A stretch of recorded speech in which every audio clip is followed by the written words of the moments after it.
Hello, আমি যাবো সব 3 পিস করে আনো। কলগেট আনো 3 পিস, আর ব্রাশ আনো 3 পিস, মালা আনো 3 পিস, সরি আনো 3 পিস, সব আনো 3 পিস। হ্যাঁ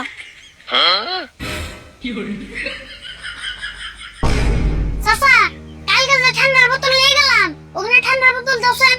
কোনটা বান দিছিলাম আমার তো মন নাই, নাম কও। নাম তো আমার মনে নাই, কালকে না তুমি দিলে, ভালো করে মনে করে দাও। এই নামটা কোন কে? কত মানুষের কাছে ঠান্ডা বেশি, কোনটা না কোনটা দিছি, দুনিয়ার ঠান্ডার বোতল আছে, নাম কও। কি কব তোমার মনে নাই? এমবিজে দাওছেন। ও 7 কথা কইতাছ, র দিবে নিছি। মাথা